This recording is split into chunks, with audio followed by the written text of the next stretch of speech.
찬송가 287장 부르시면서 하나님께 예배해 드리겠습니다.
순종하는 자를 주가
사랑과 은혜가 풍성하신 하나님 아버지, 오늘 하루도 하나님의 자녀로 주님과 동행할 수 있는 은혜를 주셔서 감사합니다.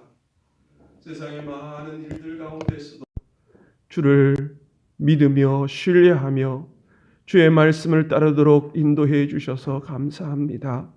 주님 앞에 서는 그날까지 늘 겸손하게 주를 섬기기를 원하며 주님 주시는 그 말씀을 의지하고 순종하는 복되고 즐거운 길을 걸어갈 수 있도록 인도해 주시옵소서.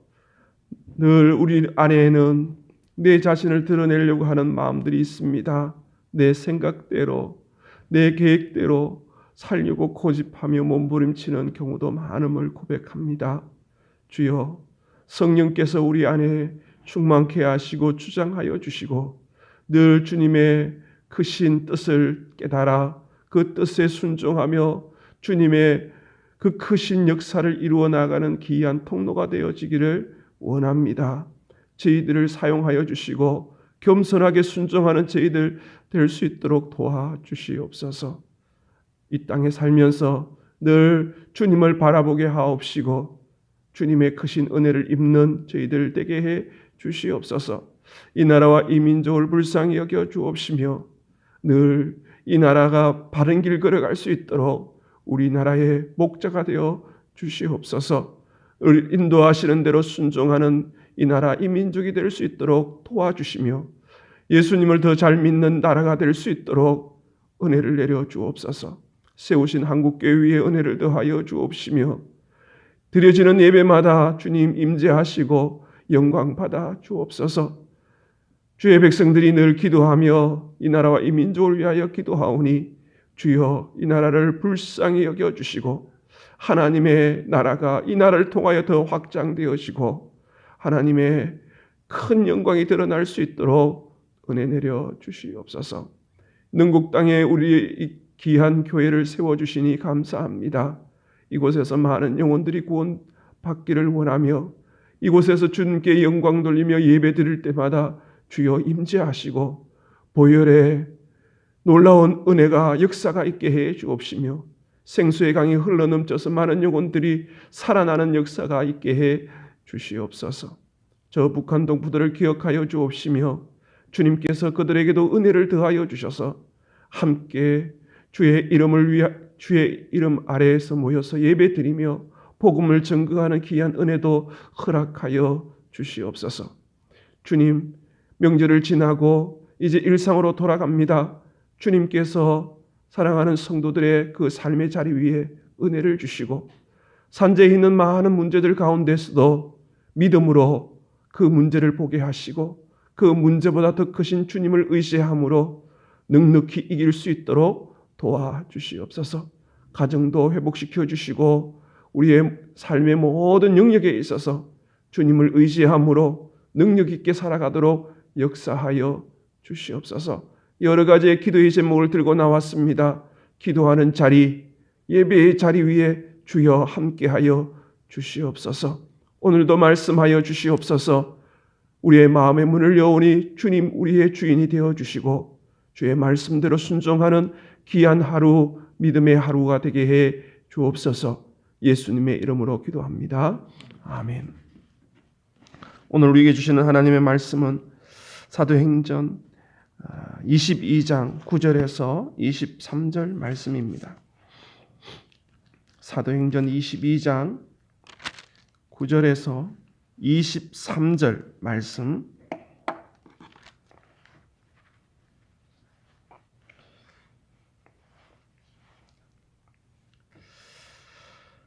신약성경 226면에 있습니다. 사도행전 22장 9절에서 23절 우리 한 목소리를 같이 읽겠습니다. 나와 함께 있는 사람이 빛은 보면서도 나에게 말씀하시는 이의 소리를 듣지 못하더라. 내가 이르되 주님은 무엇을 하리까? 주께서 이르시되 일어나 다메섹으로 들어가라. 네가 해야 할 모든 것을 거기서 누가 이르리라 하시거늘 나는 그 빛의 광채로 말미암아 볼 수 없게 되었으므로 나와 함께 있는 사람들의 손에 끌려 다메섹에 들어갔노라. 율법에 따라 경건한 사람으로 거기 사는 모든 유대인들에게 칭찬을 듣는 아나니아라 하는 이가 내게 와 곁에 서서 말하되 형제 사울아 다시 보라 하시거늘 즉시 그를 쳐다보았노라. 그가 또 이르되 우리 조상들의 하나님이 너를 택하여 너로 하여금 자기 뜻을 알게 하시며 그 의인을 보게 하시고 그 입에서 나오는 음성을 듣게 하셨으니 내가 그를 위하여 모든 사람 앞에서 내가 보고 들은 것의 증인이 되리라. 이제는 왜 주저하느냐? 일어나 주의 이름을 불러 세례를 받고 너의 죄를 씻으라 하더라. 후에 내가 예루살렘으로 돌아와서 성전에서 기도할 때의 황홀한 중에 봄에 주께서 내게 말씀하시되 속히 예루살렘에서 나가라. 그들은 내가 내게 대하여 증언하는 말을 듣지 아니하리라 하시거늘 내가 말하기를 주님 내가 주를 믿는 사람들을 가두고 또 각 회당에서 때리고 또 주의 증인 스데반이 피를 흘릴 때에 내가 곁에 서서 찬성하고 그 죽인 사람들의 옷을 지킨 줄을 그들도 아나이다. 나더러 또 이르시되 떠나가라 내가 너를 멀리 이방인에게로 보내리라 하셨느니라. 이 말하는 것까지 그들이 듣다가 소리질러 이르되 이러한 자는 세상에서 없애버리자 살려둘 자가 아니라 하며 떠들며 옷을 벗어 던지고 티끌을 공중에 날리니. 아멘. 할렐루야. 오늘도 예비하신 하나님의 은혜와 축복이 우리 가운데 있기를 간절히 원합니다. 온라인으로 예배 드리신 우리 성도들 그 예배의 자리, 기도의 자리 위에도 동일한 역사가 있기를 간절히 원합니다. 하나님께서는 하나님의 일을 하실 때 믿음의 한 사람을 택하십니다. 그리고 그 복음 증거하는 것이 얼마나 복되고 즐거운 일인지 모릅니다. 그 길로 우리를 부르십니다. 복된 길로 부르시죠. 아브라함을 갈대아 우르에서 부르신 것처럼 우리를 그렇게 택하시고 부르셔서 복이 되게 하십니다. 그 복이 되게 하셔서 그 복이 된 우리가 머무는 곳마다 유익되게 하고 잘되게 하고 복이 되게 하시는 것이죠. 우리에게만 또 우리 가족에만 국한된 복이 아니라 우리를 통해서 우리와 관계한 모든 사람들이 복을 받도록 주님께서는 은혜를 베푸시는 것이죠. 그렇습니다. 늘 하나님께서는 그렇게 부르실 때에는 하나님께서 특별한 은혜를 주시는 것 같아요.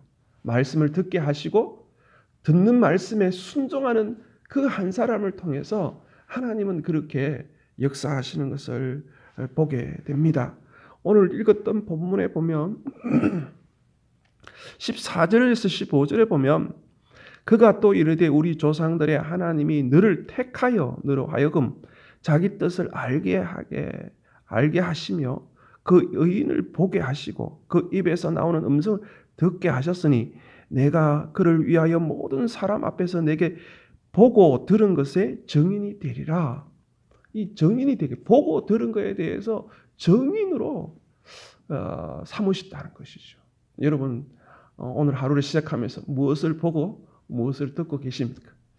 사도 바울은 하나님에 대해서 열심히 있는 자였습니다. 그래서 예수님을 믿는 것을 용납하지 않았습니다. 유대인 안에 있는 그 선민사상으로 인해서 그 자신들이 믿고 있는 것과 좀 다른 것을 용납하지를 못한 것이죠. 이 다름을 용납하지 못하니까 그들이 폭력이 나오는 것이죠.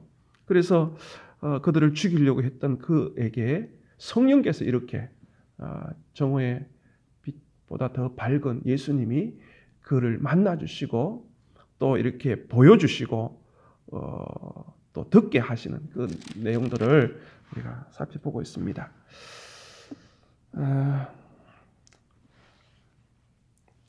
9절에 보니까 나와 함께 있는 사람들이 빛을 보면서도 나에게 말씀하신 이의 소리는 듣지 못하였다. 그렇습니다. 같이 있어도 들리는 사람이 있고 듣지 못하는 사람들이 있습니다. 하나님께서 길을 열어주셔야 하고 또 듣고자 애를 쓸 때에 하나님께 은혜 주시는데 오늘도 예수님께서 직접 이 바울을 만나면 이 바울이 이제 간증하는 것입니다. 유대인들 앞에서 인민재판을 지금 받고 있는 것이죠. 붙잡혀서 예루살렘에서 붙잡혀서 민재판을 뽑는데 그때 그 천부장이며 로마 군인들에 의해서 이제 들것에 들려서 이제 로마 진영에 있으면서 말할 기회를 얻고 또 이제 자신이 예수님 만난 얘기를 하고 있는 것이죠. 이제 듣게 되었는데 그 어려운 가운데서 그 다메섹 도상에서 그 어려운 가운데서 주님께 얘기했던 내용 중에 하나가 뭐냐 하면 주님 무엇을 하리이까? 그래서 우리가 어려움 당했을 때 왜 내게 이렇게 어려움을 주십니까? 고난을 당할 때 왜 이렇게 어려움을 주십니까? 고난이 어떻게 보면 주님을 만나는 통로이지 않습니까? 평상시 때는 잘 못 만나지만 그 고난이 오면 그때 주님을 찾거든요. 주님을 찾는 그 축복의 통로이기 때문에 어떻게 보면 고난은 축복이다 할 수 있는 것이 뭐냐 하면 고난 때 주님 앞에 나아가는 것이고 고난 때 주의 음성이 잘 들리는 것이죠. 그래서 이 바울은 주님 무엇을 하리까? 그렇게 여쭙니다. 그럴 때 주님께서는 다메섹으로 들어가라. 그곳에 가면 내가 해야 할 모든 것을 거기서 누가 이루리라. 그러니까 해야 할 것들을 물었던 것이죠. 그 해야 할 것에 대해서 주님께서 이제 말씀하시겠다. 그런데 참 놀라운 것은 하나님의 역사는요. 하나님이 다 하세요. 하나님이. 모든 걸 다 하시지만 그 다 하실 때 누구를 또 동참을 시키느냐 하면 믿음의 사람을 동참을 시킵니다. 오늘 이 아나니아를 다메섹에서 만납니다. 이 성경을 보면 항상 그렇습니다. 하나님을 일할 때 그 놀라운 역사, 그 일하실 때 보면 하나님이 다 해놓으시고 믿음의 사람, 하나님의 자녀 택하시고 부르신 자를 통해서 일을 하시는 것을 보게 됩니다. 오늘 우리가 사도행전을 이렇게 계속 보고 있지만 고넬료의 가정을 구원할 때에도 하나님은 그의 기도와 그의 구제를 다 받으셨어요. 그리고 그를 구원하시기 위해서 누구를 사용하시느냐 하면 그 요바에 있는 무두장이 집에 있는 시몬을 부르십니다. 초청하라고 합니다. 그래서 시몬이 와서 베드로가 와서 그의 집에서 말씀을 전할 때 그때 성령이 임하십니다.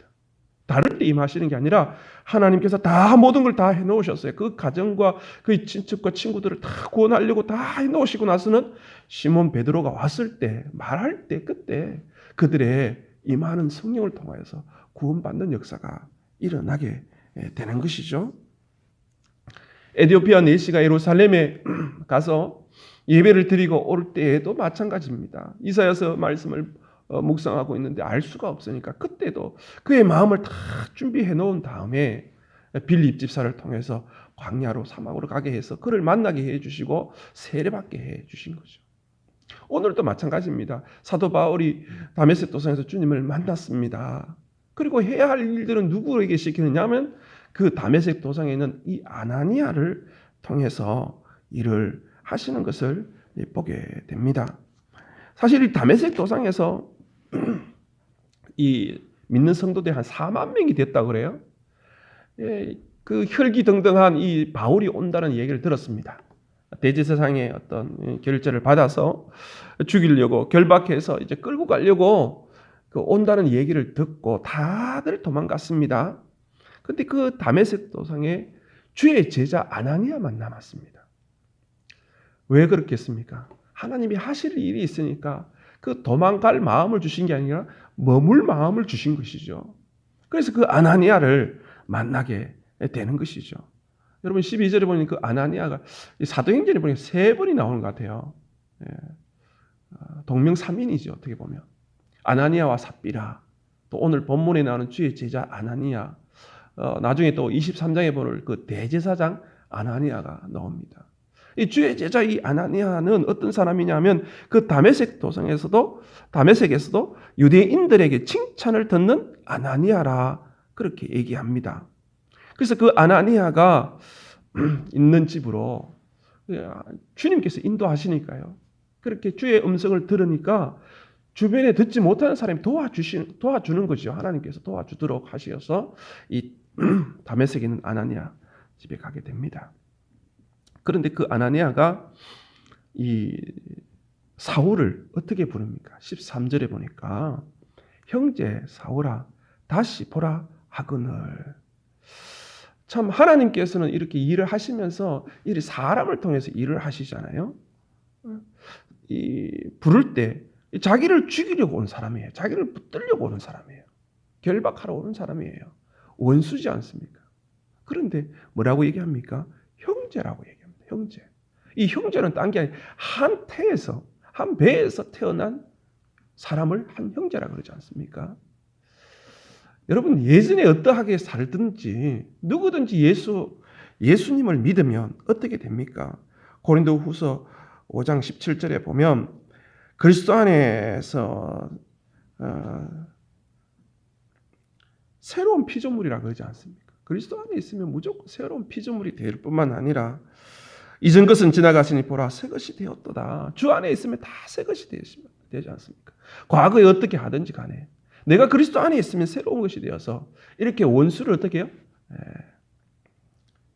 형제라고 부르게 되는 것이죠. 놀라운 사실은요. 그 기도를 받을 때 눈이 이제 떠져요. 이제 9장에 보면 비늘이 떨어졌다고 얘기하는데 13절에 보니까 내게와 곁에 서서 말하며 형제 사오라 다시 보라 하거늘 즉시 그를 어떻게 해요? 쳐다보았노라. 이제 예전에 보았던 눈과 다르게 봅니다. 쳐다보았다는 동사가 살펴보니까 위를 바라보다, 주님의 은혜로 보다, 위를 쳐다보다, 하늘을 보다 이런 의미더라고요. 그냥 육적으로 보는 것이 아니라 이제는 영적으로 보는 것이죠. 이제는 주님의 시선으로 바라보는 것이죠. 주님을 만나고 주의 제자 아나니아를 통해서 기도를 받고 또 이렇게 놀라운 변화가 일어나는 것이죠. 여러분 교회를 다닌다 할지라도 변화되지 아니하는 사람들이 있습니다. 교회를 다녀도 세 가지가 바뀌어야 되는데요. 마음이 바뀌어야 돼요. 마음. 또 귀가 바뀌어야 돼요. 귀가 듣는 게 들려야 되죠. 이제 듣는 거는 이제 주님의 음성을 들어야 돼요. 우리 여기 사도 바울이 처음에 들었다 하는 것처럼 들리는 게 주의 음성이 들려야 되고요. 눈은 이제 주님을 보는 눈이 필요한 것이죠. 주님이 보는 시각으로, 주님이 보는 관점으로, 주님 보는 안목으로 볼 수 있는 눈으로 바뀌어져야 하는 것이죠. 교회를 다녀도 이게 안 바뀌면 변화가 없어요. 보는 게 세상에서 봤던 옛날에 내 모습, 내 삶 속에서 보았던 대로 본다면 이제는 변화가 되는 게 아니에요. 날마다 성장하고 변화될 수 있는 그것이 바로 그것이거든요. 이사야가 말했던 것 같은 것이죠. 마음이 바뀌어야 되고 귀가 바뀌어야 눈이 바뀌어야 되는 것. 그것이 참 중요합니다. 그래서 이 눈이 바뀌게 되는 것이죠. 위로 쳐다보면서 이제 보는데 여러분 우리가 볼 때 하나님의 관점으로 보면 사람들이 다 다르지 않습니까? 하나님께서 우리 사람들을 보배롭고 존귀하고 귀하게 보듯이 우리도 주변에 있는 사람들을 보배롭고 존귀하게 보게 되는 것이죠. 이 땅에 문제가 많이 있지만 그 문제를 해결하는데 어떻게 해요? 이제 그 문제를 해결하는 것도 내 시선으로 보는 것이 아니라 이제 하나님의 관점에서 보고 선택하고 결정하는 것이죠. 갈대우르에서 떠난 아브라함이 이제 롯과 함께 있지 않습니까? 그 이제 재산 문제로 이 종들이 다툴 때 아브라함이 롯에게 얘기합니다. 너가 좌하면 내가 우하고 너가 우하면 내가 좌하겠다 할 때에 롯은 아브라함을 따라갔지만 이 눈이 안 바뀌는 거예요. 안목이 안 바뀐 거예요. 그러니까 요단 동편에 물이 좋고 아주 큰 도시 그걸 보고 그것을 택하지 않습니까? 그것은 하나님의 관점에서 보면 유황불로 심판받을 곳인데도 불구하고 그걸 보지 못하니까 그것을 선택하는 것이죠. 우리도 마찬가지입니다. 하나님을 바라봐야 합니다. 하나님을 우선을 생각해야 합니다. 그게 이제 말씀을 토대해서 이제 볼 수 있는 그러한 시선이라는 것이죠. 늘 우리 사람들을 보면 어떻게 합니까? 비교의식이 많지 않습니까? 늘 비교하고. 하나님의 관점에서 보면 저 사람에게 주신 하나님의 달란트가 있는데 그 달란트가 하나님의 계획이 있으니까 그 사람을 존귀하고 귀하게 보는 것이죠. 사람을 비교하고 또 우월감을 가지고 있으면 어떻게 됩니까? 늘 시기하고 질투하고 정신적으로 피폐해지는 것이죠. 대표적인 사람이 누굽니까? 사울 왕이지 않습니까? 다윗을 보고 천천히요 만만히요 이렇게 얘기하니까 자기를 천천히라고 그러고 다윗을 만만이라 그러니까 시기가 생기지 않습니까? 하나님의 관점에서 보지 못하니까 저 사람은 저 그릇으로 사용되어지고 나는 이 그릇으로 사용되어지는 것을 인정하지 못하는 것이죠. 그래서 그렇게 어렵게 당한 것이죠. 그래서 오늘 그 15절에 보니까 내가 그를 위하여 모든 사람 앞에서 내가 보고 들은 것의 증인이 되리라. 여러분 오늘 하루도 우리가 보고 들은 거 주님께서 보여주시고 주님께서 말씀하신 것 듣고 그 복음을 증거하는 증인의 삶을 잘 살아내는 귀한 은혜가 있기를 원합니다. 그래서 이제 세례를 베풉니다. 이 바울이 좀 주저주저했나 봐요. 16절에 보니까 왜 주저하느냐. 그리고 이렇게 하게 됩니다. 후에 이제 예루살렘으로 들어가서 성전에 있으니까 또 주님께서 말씀하시는 거예요. 예루살렘으로 에서 나가라는 거예요. 속히. 왜냐? 그들은 내게 대하여 증언하는 말을 듣지 아니하리라. 그래서 너는 이제 이방인에게로 보내리라. 21절에 얘기합니다. 그런데 이 바울은 얘기합니다. 주님, 저들은 이 예루살렘에 있는 저들은 내가 누군지 너무 잘 압니다. 그렇기 때문에 잘 들을 것입니다. 아니라는 것이죠. 속히 예루살렘으로 떠나라. 그런데 이 말을 지금 간증하는 것이지 않습니까? 이 유대인들이 들었습니다. 아니 지금까지 조용히 들었습니다. 왜냐하면 갑자기 히브리 말로 헬라 말 하다가 갑자기 히브리 말로 하니까 조용히 무슨 말하는지 듣고 있었습니다. 그런데 이 지금 유대인들이 난리가 났습니다. 세상에서 없애버리자. 살려둘 적 아니다. 소리 지르고요. 23절에 보면 떠들면서 옷을 벗어 던지고 티끌을 공중에 날리고 난리가 났습니다. 왜 이렇게 되었습니까? 딱 한마디입니다. 유대인들이 어떻게 해요? 예루살렘에 나가라 이렇게 하니까 유대인들에게서 이제 이방인에게로 복음이 증거되어진다는 것이죠. 그러니까 이 유대인들과 이방인과 동류로 이렇게 취급당하는 걸 좋아하지 않는 거예요. 또 이 귀한 복음이 이제 그 이방인에게로 넘어간다는 이 얘기를 용납이 안 되는 것이죠. 여러분 아시겠지만 유대인들이 제일 존경하고 사랑하는 사람이 누굽니까? 아브라함이지 않습니까? 아브라함 하나님께서 부르셨을 때 갈대아우로 부르실 때 창세기 12장에 보면 뭐라고 얘기하십니까?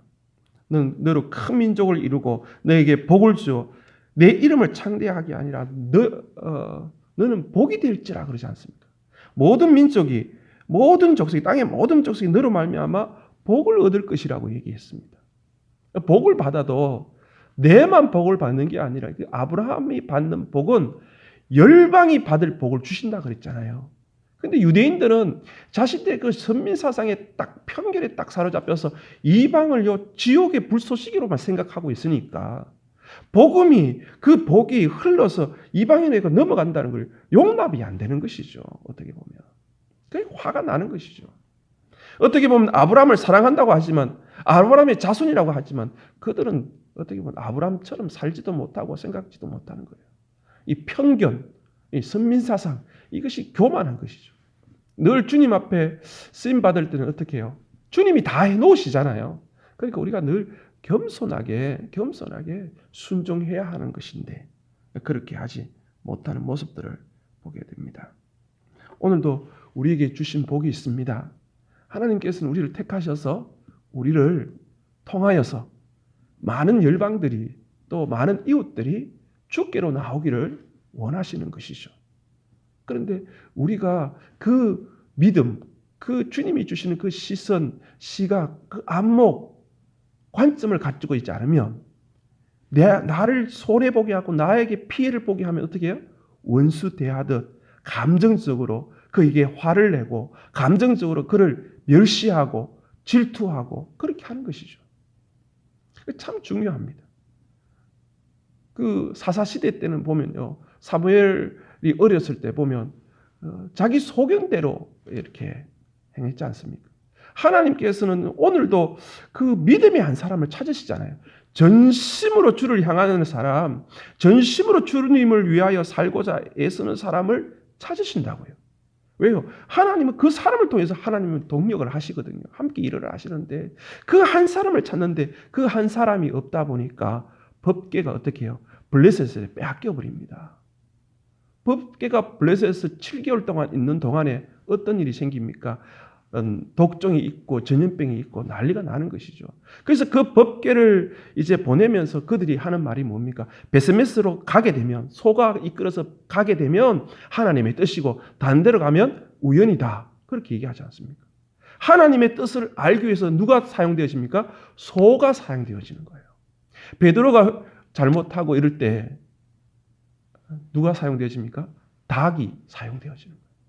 하나님의 뜻을 이렇게 알기 위해서 정말 하나님의 사람을 통해서 사용하시는데 그런 사람이 없으면 동물을 사용하시더라도 우리를 깨우치게 하시는 거예요. 유대인들이 아브라함에게 받았던 그 복이 있는데 그 복을 열방을 향하여 전하지 못하게 하니까 촛대를 어떻게 해요? 이방인으로 넘겨버리시지 않습니까? 우리 교회도 마찬가지입니다. 우리 개인도 마찬가지입니다. 주님께서 베푸신 그 은혜, 그 복을 나만 누리는 게 아니라 나를 통하여서 이웃을 또 열방을 복되게 하고 윤택하게 하고 유익되게 해야 하는데 그거 주신 사명 잘 감당하지 못하면 주님은 우리를 또 옮겨버리셔요. 우리에게 주신 은혜를요. 그래서 오늘도 내게 주신 그 사명 붙들고 믿음으로 승리하는 귀한 하루 되기를 주의 이름으로 축원합니다. 보고 들은 바를 전하는 귀한 정인의 삶으로 승리하시기를 간절히 원합니다. 기도하겠습니다. 하나님 아버지, 오늘도 우리를 택하시고 부르셔서 아브라함의 자손으로 믿음으로 아브라함의 그 복을 누리게 하시니 감사합니다. 예수님을 이 땅에 보내셔서 우리의 모든 죄를 짊어지시고 우리를 구원하시고 우리를 깨끗하게 하시고 또 보고 듣도록 성령을 보내셔서 충만하게 하셔서 복의 증인으로 삼아주시니 감사합니다. 오늘도 만나는 사람, 만나는 모든 일 가운데 주님의 관점으로 안목으로 보게 하시고 그들을 위하여 축복하며 그들을 복되게 하는 귀한 복음의 증인되는 삶을 살아가도록 도와주시옵소서. 믿음으로 시작합니다. 주여 동행하여 주시옵소서. 예수님의 이름으로 기도합니다. 아멘. 하늘에 계신 우리 아버지, 아버지의 이름을 거룩하게 하시며 아버지의 나라가 오게 하시며 아버지의 뜻이 하늘에서와 같이 땅에서도 이루어지게 하소서. 오늘 우리에게 일용할 양식을 주시고 우리가 우리에게 잘못한 사람을 용서하여 준 것 같이 우리 죄를 용서하여 주시고 우리를 시험에 빠지지 않게 하시고 악에서 구하소서. 나라와 권능과 영광이 영원히 아버지의 것입니다. 아멘.